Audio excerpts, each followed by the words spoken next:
तो आ जाओ question number 11 पर। देखो क्वेश्चन नंबर 11 की बात करें तो क्वेश्चन नंबर 11 कर रहा है, यदि sine theta is equal to cosec theta तथा यहाँ पर आपको कंडीशन दी गई है तो थीटा का मान होगा, ठीक है। ये आपका जीरो नहीं है, ये आपका थीटा है, ठीक है। तो थीटा का मान क्या होगा ये आपको बताना है, ठीक है। तो चलो आ जाओ क्वेश्चन नंबर 11 को सॉल्व करते हैं। देखो यहाँ से अगर हम बात करें क्वेश्चन नंबर 11 की, ठीक है। देखो क्वेश्चन नंबर 11 की बात करें तो क्वेश्चन नंबर 11 में बच्चों आपको क्या दिया है, यहाँ से आपको दिया है sine theta is equal to cosec theta, ठीक है। तो यहाँ से हमसे हमसे क्या पूछ रहा है, थीटा का मान पूछ रहा है, ठीक है। तो समझो देखो यहाँ पर अगर हम बात करें तो देखो ये जो साइन थीटा है ना, इसको इसी प्रकार से लिखो, sine theta is equal to cosec theta को हम क्या लिख सकते हैं, एक बटा साइन थीटा, ठीक है। कोसेक थीटा को हम एक बटा साइन थीटा लिख सकते हैं, ठीक है। अब इस साइन थीटा को हम क्या करते हैं ना, देखो इधर भाग में इधर भेजोगे तो गुणा में हो जाएगा, ठीक है। तो साइन थीटा को इधर भेज दो, तो साइन थीटा यहाँ पर जब इसको भेजोगे तो यहाँ पर गुणा होगा तो यहाँ पर आपको मिलेगा साइन स्क्वायर थीटा, ठीक है। और बराबर में 1 है, ठीक है। अब देखो यहाँ पर साइन स्क्वायर थीटा है और यहाँ पर 1 है, ठीक है। तो यहाँ पर हम क्या करते हैं ना, यहाँ पर हम स्क्वायर हटाएंगे, ठीक है। जब स्क्वायर हटाओगे तो ये आपका क्या हो जाएगा, अंडर रूट में चला जाएगा, ठीक है। या इस प्रकार से करो ना, यहाँ पर भी क्या करो, स्क्वायर लगा दो, ठीक है। क्योंकि एक का स्क्वायर करोगे तो आपको एक ही मिलेगा, ठीक है। तो एक का स्क्वायर और यहाँ पर साइन स्क्वायर थीटा, यहाँ पर तुलना कर दो, ठीक है। यानी कि जो घात है उससे तुलना कर दो, तो यहाँ पर स्क्वायर और ये स्क्वायर कैंसिल आउट हो जाएगा, यानी कि यहाँ से आपको मिलेगा sine theta is equal to 1 मिलेगा, ठीक है। अब यहाँ पर आपको 1 मिला, ठीक है। तो 1 किसका होता है, देखो साइन थीटा में 1 किसका मान होता है, तो साइन थीटा में जो 1 होता है वो आपका साइन 90 का मान होता है, यानी कि पाई बटा 2 का मान होता है, ठीक है। तो यहाँ से साइन और साइन कैंसिल आउट हो जाएगा, यानी कि जो थीटा का मान है वो कितना आ गया, पाई बटा 2 आ गया, ठीक है। तो इस प्रकार से इसको आपको सॉल्व करना था क्वेश्चन नंबर 11 को, ठीक है। तो देख लो कौन सा ऑप्शन आपका सही होगा। तो क्वेश्चन नंबर 11 का जो आपका ऑप्शन नंबर सी है ये आपका राइट आंसर होगा, ठीक है। अब आ जाओ क्वेश्चन नंबर 12 पर। देखो क्वेश्चन नंबर 12 की बात करें तो क्वेश्चन नंबर 12 का है, यदि sine theta minus cos theta is equal to 0 तो साइन के पावर 4 थीटा प्लस कॉस के पावर 4 थीटा का मान होगा, ठीक है। तो इसका मान पूछ रहा है और ये आपको दिया है, ठीक है। तो आ जाओ सॉल्व करते हैं क्वेश्चन नंबर 12 को। देखो यहाँ से नेक्स्ट पेज ले लेते हैं, ठीक है। देखो यहाँ से अगर हम बात करें क्वेश्चन नंबर 12 की, ठीक है। तो देखो बच्चों यहाँ से क्वेश्चन नंबर 12 की बात करें तो यहाँ पर आपको क्या दिया है, यहाँ से आपको साइन थीटा, ठीक है, ये थीटा है, minus cos theta is equal to 0 दिया है, ठीक है। तो यहाँ से हमको क्या बताना है, यहाँ से हमको बताना है साइन के पावर 4 थीटा प्लस कॉस के पावर 4 थीटा का मान बताना है, ठीक है। तो यहाँ से क्या करते हैं, देखो यहाँ से पहले थीटा का मान फाइंड कर लेते हैं, ठीक है।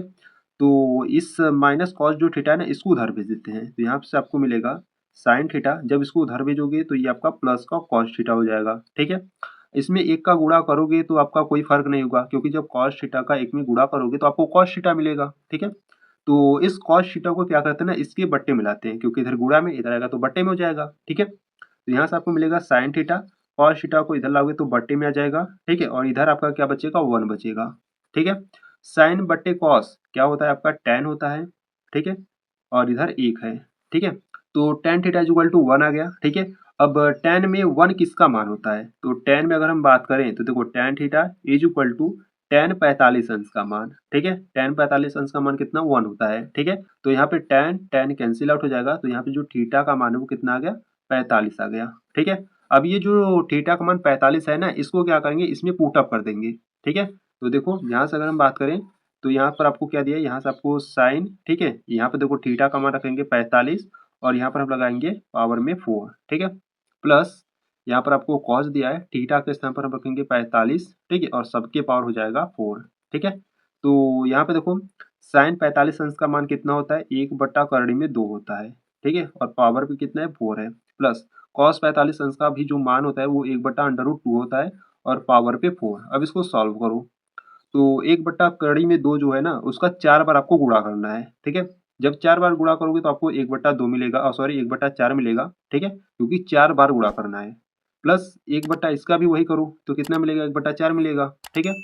तो देखो यहाँ पर हर समान है, अंश जुड़ जाएंगे, ठीक है, और बट्टे में 4 है, संख्याएं कट रही है तो काट दो, 2 एकम 2, 2 दूना 4, यानी कि इसको सॉल्व करने पर हमको क्या मिला, 1/2 मिला। तो देख लेते हैं क्वेश्चन नंबर 12 का आंसर कितना गया, 1/2।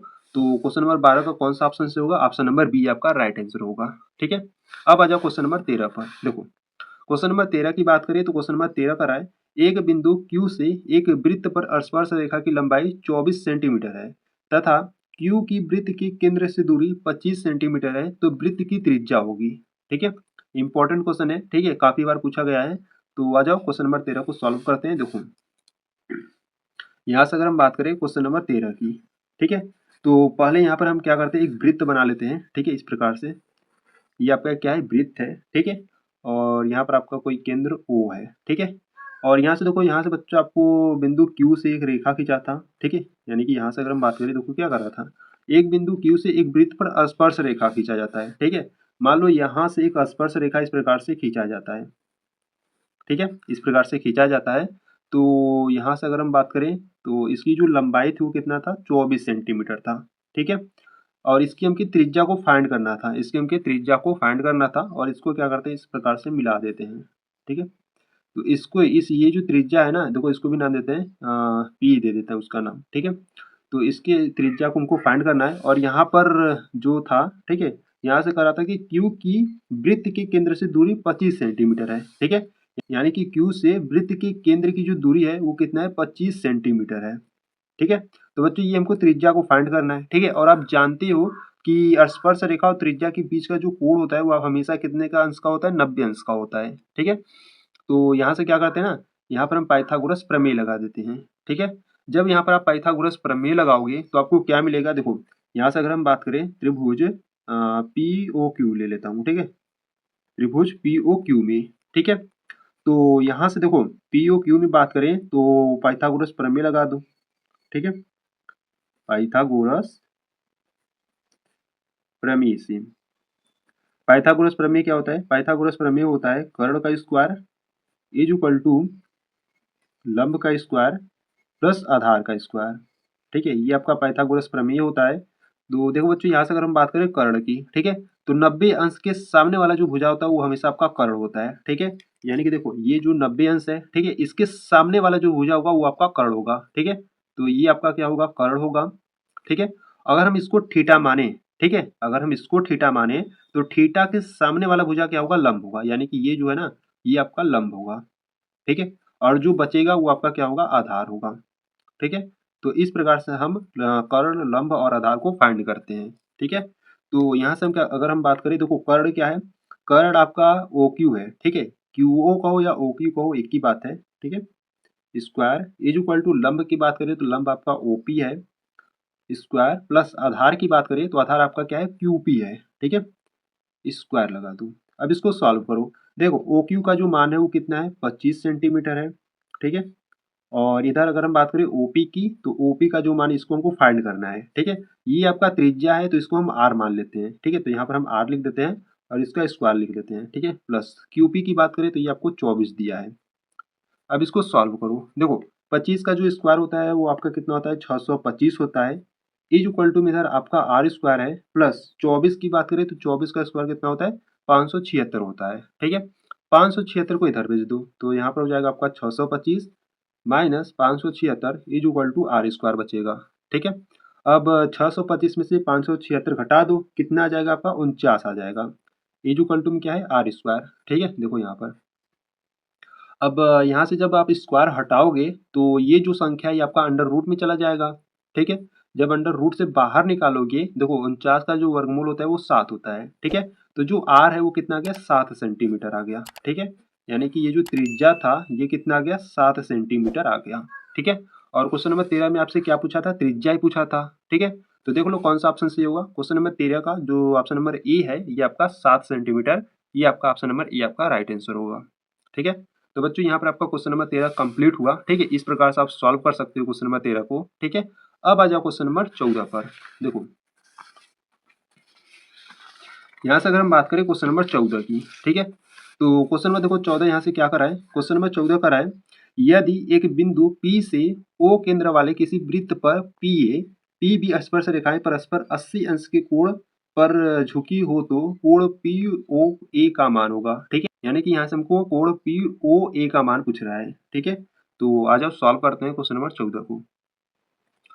देखो यहाँ से अगर हम बात करें क्वेश्चन नंबर 14 की, ठीक है, क्वेश्चन नंबर 14 की बात करें तो यहाँ पर एक बिंदु P से O केंद्र वाले किसी वृत्त पर, ठीक है, तो पहले यहाँ पर एक वृत्त बना लेते हैं, ठीक है, ये आपका एक वृत्त है, ठीक है, इसका जो इस वृत्त का जो केंद्र है वो O है, ठीक है, और यहाँ पर कोई बिंदु मान लेते हैं P है, ठीक है। तो बिंदु P से O केंद्र वाले किसी वृत्त पर PA PB स्पर्श रेखाएं हैं, ठीक है। यानी कि यहाँ पर दो स्पर्श रेखाएं हैं PA PB, ठीक है। ये आपका एक स्पर्श रेखा है और ये आपका एक स्पर्श रेखा है, ठीक है। यहाँ पर इसको P नाम दे देता हूँ, ठीक है। हालांकि ये P है, ठीक है। यहाँ पर अच्छे से बना देता हूँ, ठीक है। तो यहाँ पर दो स्पर्श रेखाएं 80 अंश पर है, ठीक है। यानी कि यहाँ पर जो इसका अंश है ना वो कितने अंश का है, 80 अंश का कोण है, ठीक है। के बीच पे झुकी हो तो कोण POA का मान फाइंड करो, ठीक है। यानी कि देखो यहाँ पर इसको A मान लेता हूँ एंड इसको B मान लेता हूँ, ठीक है। तो ये हमको क्या फाइंड करना है, POA, ठीक है। यानी कि इसको भी हमको क्या करना होगा, मिलाना होगा इस प्रकार से, ठीक है। इस प्रकार से, ठीक है। फिगर आपका यही बनेगा, ठीक है। और बच्चों देखो यहाँ पर आप जानते हो कि स्पर्श रेखा और त्रिज्या के बीच का जो कोण होता है वो हमेशा 90 अंश का होता है, ठीक है। और ये भी आपका 90 अंश का होगा, ठीक है। तो यहाँ पर हमको क्या फाइंड करना है, लिख देता हूँ, ठीक है। हमको यहाँ पर फाइंड करना है कोण POA, ठीक है। कोण POA को हमको फाइंड करना है, ठीक है। तो चलो आ जाओ फाइंड करते हैं। देखो देखो यहाँ से अगर हम बात करें तो देखो यहाँ पर APBO ये आपका क्या होगा, एक चतुर्भुज होगा, ठीक है। देखो यहाँ से अगर हम बात करें चतुर्भुज AOBP में, ठीक है। देखो AO, ठीक है, AOBP में अगर हम बात करें तो ये आपका एक चतुर्भुज होगा, ठीक है।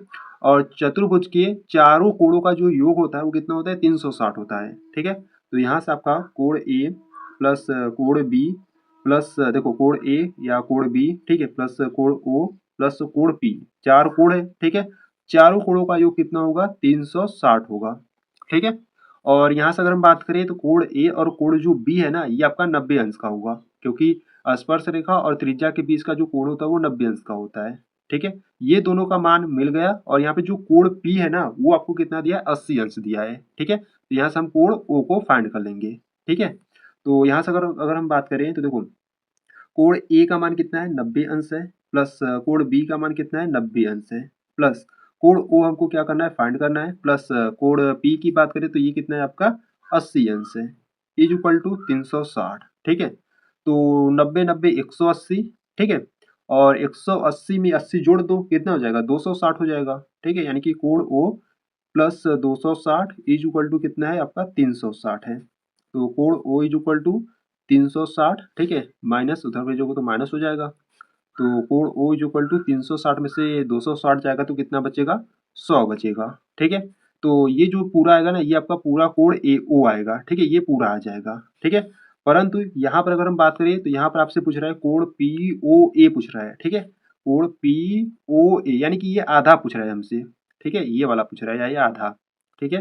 तो आधा पूछ रहा है तो यहाँ पर हम क्या करेंगे, देखो त्रिभुज, चूंकि त्रिभुज POA को हमको फाइंड करना है तो इस कोण O का हमको क्या करना होगा, आधा करना होगा, ठीक है। इस कोण O का हमको आधा करना होगा तब हमको जाकर कोण POA मिलेगा, ठीक है। तो इसका आधा करोगे तो 2 एक कम 2 और इसको काटोगे तो 50 बार में कटेगा, ठीक है। यानी कि जो कोण POA है वो कितना आ गया, 50 अंश आ गया, ठीक है। ये आपका आंसर हो जाएगा, ठीक है। तो इस प्रकार से बच्चों आपको सॉल्व करना था क्वेश्चन नंबर 14 को। तो देख लेते हैं कौन सा ऑप्शन सही होगा। तो क्वेश्चन नंबर 14 का जो ऑप्शन नंबर बी है ये आपका राइट आंसर होगा, ठीक है। अब आ जाओ क्वेश्चन नंबर 15 पर। देखो क्वेश्चन नंबर 15 की बात करें तो क्वेश्चन नंबर 15 का है आर त्रिज्या वाले वृत्त के उस त्रिज्यखंड का क्षेत्रफल, ठीक है, जिसका कोण थीटा अंश होगा, ठीक है।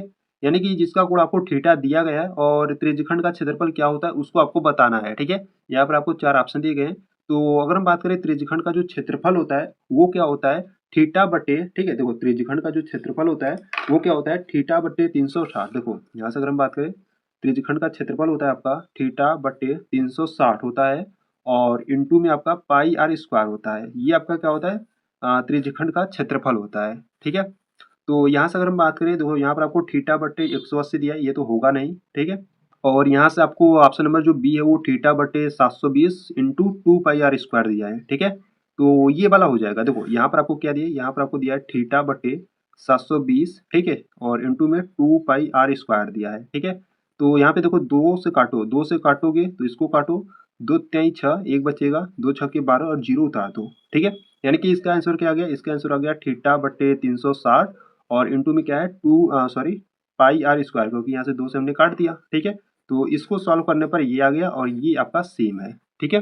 तो क्वेश्चन नंबर 15 का जो ऑप्शन नंबर बी होगा ये आपका राइट आंसर होगा। ठीक है, तो यहाँ पर बच्चों आपका क्वेश्चन नंबर 15 कंप्लीट हुआ। अब आ जाओ क्वेश्चन नंबर 16 पर। देखो क्वेश्चन नंबर 16 की बात करें तो क्वेश्चन नंबर 16 का है, एक ठोस पाइप का व्यास 4 सेंटीमीटर है तथा उसकी लंबाई 20 सेंटीमीटर है। पाइप में प्रयुक्त धातु का आयतन होगा। ठीक है, अब यहाँ से आपको आयतन बताना है उस पाइप का। तो आ जाओ सॉल्व करते हैं क्वेश्चन नंबर 16 को। ठीक है, तो यहाँ से एक नेक्स्ट पेज ले लेता हूँ। देखो यहाँ से अगर हम बात करें क्वेश्चन नंबर 16 की, तो क्वेश्चन नंबर 16 की बात करें तो एक ठोस पाइप है। ठीक है, तो इस प्रकार से पहले एक पाइप बना लेता हूँ। ठीक है, ये आपके पास क्या है, एक ठोस पाइप है इस प्रकार से। ठीक है, इस ठोस पाइप का जो व्यास है, ठीक है, इसका जो व्यास है वो कितना है, 4 सेंटीमीटर है। व्यास से यहाँ से आपको 4 सेंटीमीटर दिया है। ठीक है, और उसकी जो लंबाई है, ठीक है, इसकी जो लंबाई वो 20 सेंटीमीटर है। ठीक है, इसकी जो लंबाई है वो आपको 20 सेंटीमीटर दिया है। ठीक है, तो पाइप में प्रयुक्त धातु का आयतन हमको बताना है। ठीक है, तो ये देखो बच्चों, ये जो पाइप है ना ये आपका क्या है, बेलनाकार है। ठीक है, तो यहाँ से क्या करते हैं, देखो जो व्यास है वो आपको 4 सेंटीमीटर दिया है, तो त्रिज्या कितना हो जाएगा, इसका आधा हो जाएगा यानी कि 2 हो जाएगा। ठीक है, तो यहाँ से हम क्या करेंगे, बेलन का जो आयतन होता है उसका फार्मूला लगाएंगे और यहाँ से इसका आयतन फाइंड करेंगे। ठीक है, तो देखो यहाँ से अगर हम बात करें बेलन का आयतन, ठीक है, अब देखो बच्चों आपको सूत्र याद होना चाहिए। ठीक है, अब सूत्र याद रहेगा तभी आप सभी क्वेश्चन को सॉल्व कर पाओगे। ठीक है, बताओ बेलन का आयतन क्या होता है। बेलन का जो आयतन होता है वो होता है पाई आर स्क्वायर एच होता है। ठीक है, तो पाई का मान रखना चाहो तो रखो। ठीक है, देखो यहाँ पर सभी जो मान है वो पाई में है। ठीक है, तो पाई का मान मत रखो। इंटू आर का जो मान है वो कितना है, 2 है, क्योंकि यहाँ पर व्यास 4 था, व्यास का आधा करोगे तो आर का मान निकलेगा। ठीक है, तो आर का मान 2 है तो यहाँ पर रखो 2 इंटू आर स्क्वायर है तो 2 बार 2 लिख दिया। ठीक है, एच की बात करें तो जो ऊंचाई है वो 20 सेंटीमीटर है। अब इसको सॉल्व करो। देखो 20 का गुणा 2 में करोगे तो 40 हो जाएगा, और 40 का गुणा 2 में करोगे तो 80 हो जाएगा, और पाई का गुणा कर दोगे तो 80 पाई हो जाएगा। ठीक है, और यहाँ पर आयतन है तो यहाँ पर आपका सेमी क्यूब हो जाएगा। ठीक है, तो जो इस पाइप का आयतन होगा वो कितना हो जाएगा आपका, 80 पाई सेमी क्यूब हो जाएगा। ठीक है, तो क्वेश्चन नंबर 16 का जो ऑप्शन आपका डी है वो आपका राइट आंसर हो जाएगा। ठीक है, तो बच्चों यहाँ पर आपका जो क्वेश्चन नंबर 16 है वो आपका कंप्लीट हुआ। अब आ जाओ क्वेश्चन नंबर 17 पर। देखो क्वेश्चन नंबर 17 की बात करें तो क्वेश्चन नंबर 17 का है, आर त्रिज्या के एक ठोस अर्धगोले का कुल पृष्ठीय क्षेत्रफल होगा।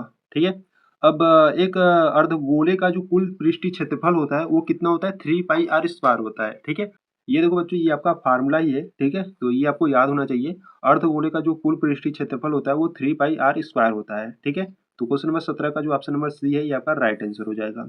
आ जाओ क्वेश्चन नंबर 18 पर। देखो क्वेश्चन नंबर 18 की बात करें तो क्वेश्चन नंबर 18 का है, निम्नलिखित सारणी का माध्यक वर्ग होगा। ठीक है, अब यहाँ से हमको क्या करना है, माध्यक वर्ग निकालना है। ठीक है, तो इस प्रकार से आपको वर्ग अंतराल और बारंबारता दिया गया है, और इसका चलो हम क्या करते हैं, माध्यक वर्ग निकालते हैं। ठीक है, आ जाओ क्वेश्चन नंबर 18 पर। देखो देखो यहाँ से अगर हम बात करें क्वेश्चन नंबर 18 की, ठीक है, तो क्वेश्चन नंबर 18 में बच्चों यहाँ से आपको फिगर दिया गया है। ठीक है, तो यहाँ पर मैं फिगर बना लेता हूँ। ठीक है, देखो यहाँ से अगर हम बात करें तो यहाँ पर आपको वर्ग अंतराल दिया गया है। ठीक है, इस प्रकार से, और यहाँ पर बारंबारता यानी कि एफ दिया गया है, और यहाँ से हम क्या करेंगे ना, यहाँ से हम संचयी बारंबारता यानी कि सी एफ को फाइंड करेंगे। ठीक है, तो इस प्रकार से इसको हम बना लेते हैं। पहले देखो वर्ग अंतराल की बात करें तो ये आपको 0 से 10, ठीक है, 10 से 20 एंड 20 से 30 दिया है। ठीक है, और यहाँ से आपको 30 से 40 और 40 से 50 आपको दिया है। ठीक है, एफ यानी कि बारंबारता की बात करें तो यहाँ पर आपको 2, ठीक है, 8, 12, 18, 10 दिया है। ठीक है, तो यहाँ सब क्या करते हैं ना, यहाँ से हम संचयी बारंबारता को फाइंड कर लेते हैं। ठीक है, देखो संचयी बारंबारता की बात करें तो कैसे फाइंड करते हैं, देखो ये जो एफ है ना इसको पहले यहाँ पर जो पहला संख्या है उसको लिखो। ठीक है, अब क्या करो ना, इसको इसमें जोड़ते जाओ। ठीक है, यहाँ पर 2 मिल गया, अब इस 8 को 2 में जोड़ोगे तो आपको 10 मिलेगा। ठीक है, 12 को 10 में जोड़ोगे तो आपको 22 मिलेगा। ठीक है, 18 को 22 में जोड़ोगे तो आपको 40 मिलेगा। अब 10 को 40 में जोड़ोगे तो यहाँ से आपको 50 मिलेगा। ठीक है, यहाँ से आपको क्या फाइंड करना है, माध्यक वर्ग। ठीक है, तो माध्यक वर्ग के लिए n/2 होता है। ठीक है, n का मान यहाँ पर 50 है और बटे 2 है। ठीक है, संख्याएं कट रही काट दो, देखो 2 एकम 2 और 2 25 में 50। ठीक है, यानी कि जो n का मान है वो कितना है, सॉरी यानी कि देखो यहाँ पर जो n/2 करने पर कितना आ गया, 25 आ गया। ठीक है, अब आपको क्या करना है, संचयी बारंबारता में आपको क्या करना है, 25 से ज्यादा वाला देखना है। ठीक है, तो यहाँ से अगर हम बात करें तो देखो यहाँ पर आपका 2, 10, 22 है, ठीक है। यहाँ पर जो 40 है वो क्या है, 25 से ज़्यादा है, ठीक है। यानी कि 40 आपको यहाँ पर मिला, ठीक है। 25 से ज़्यादा 40 है, ठीक है। तो यहाँ से अगर हम बात करें तो 40 के सामने वाला देखो वर्ग अंतराल क्या है, 30 से 40 है, ठीक है। 30 से 40 है, तो इसका आपका जो माध्यक वर्ग होगा वो क्या होगा, 30 से 40 होगा, ठीक है। इसका जो आपका माध्यक वर्ग होगा, ठीक है, इसका जो माध्यक वर्ग होगा वो क्या होगा, 30 से 40 होगा, ठीक है। और ये आपका आंसर हो जाएगा।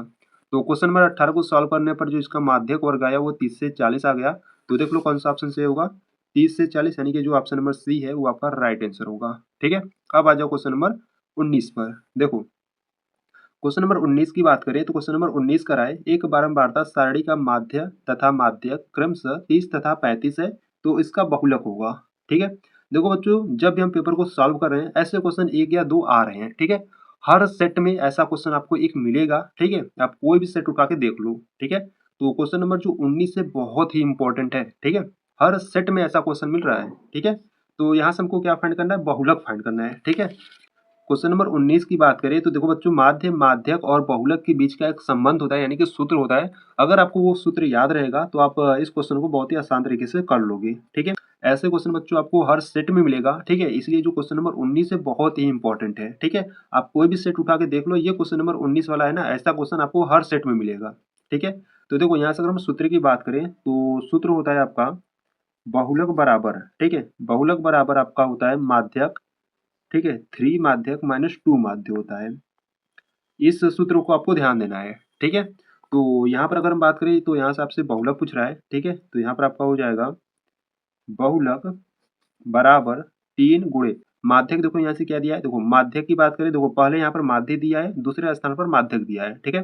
तो माध्यक यहाँ पर 35 है माइनस 2 गुणे माध्य की बात करें तो माध्य यहाँ पर 30 है। अब इसको सॉल्व करो तो 35 तिहाई कितना होता है, 35 तिहाई 105 होता है, माइनस 30 गुणे 2 करोगे तो 60 मिलेगा, ठीक है। अब 105 में से 60 घटा दो तो आपको 45 मिलेगा, ठीक है। यानी कि जो बहुलक है वो आपको कितना मिल गया, 45 मिल गया, ठीक है। बहुलक जो है वो आपको 45 मिल गया। तो देख लो क्वेश्चन नंबर 19 का कौन सा ऑप्शन सही होगा, क्वेश्चन नंबर 19 का जो ऑप्शन नंबर बी है ना वो आपका राइट आंसर होगा, ठीक है। अब आ जाओ क्वेश्चन नंबर 20 पर। देखो क्वेश्चन नंबर 20 की बात करें तो क्वेश्चन नंबर 20 का है, यदि एक घटना निश्चित रूप से घटती है तो उसकी प्रायिकता होगी, ठीक है। तो देखो बच्चों, अगर कोई घटना है अगर वो निश्चित रूप से घट रही है ना तो उसकी जो प्रायिकता होगी वो हमेशा 1 होगी, ठीक है। आपको ये ध्यान देना है, अगर निश्चित रूप से अगर घटना घटती है तो उसकी जो प्रायिकता होती है वो 1 होती है। अगर अनिश्चित रूप से घटना घटेगी तो उसकी जो प्रायिकता होगा वो 0 होगा, ठीक है। तो इसलिए यहाँ पर निश्चित रूप से घटना घट रही है तो उसकी जो प्रायिकता होगा वो 1 हो जाएगा। इसलिए क्वेश्चन नंबर 20 का जो ऑप्शन नंबर डी है ना वो आपका राइट होगा, ठीक है। तो बच्चों यहाँ पर जो आपका क्वेश्चन नंबर 20 है कंप्लीट हुआ, यानी कि क्वेश्चन नंबर 1 से लेकर क्वेश्चन नंबर 20 तक यहाँ पर आपका जो क्वेश्चन है सभी कंप्लीट हुए, ठीक है। अगर आपको इसमें कुछ भी डाउट है, कुछ भी प्रॉब्लम, कुछ भी दिक्कत आ रहा है तो आपको क्या करना है बच्चों, एक बार वीडियो को रिपीट कर एक बार फिर से देख लेना और अच्छे तरीके से समझ लेना है, ठीक है। तो अगर बच्चों आपको वीडियो अच्छी लगी तो वीडियो को लाइक कर सकते हो, चैनल पर अभी नए हो तो चैनल को आप सब्सक्राइब कर सकते हो। तो चलो बच्चों, मिलते हैं नेक्स्ट वीडियो में, तब तक के लिए जय हिंद, जय भारत।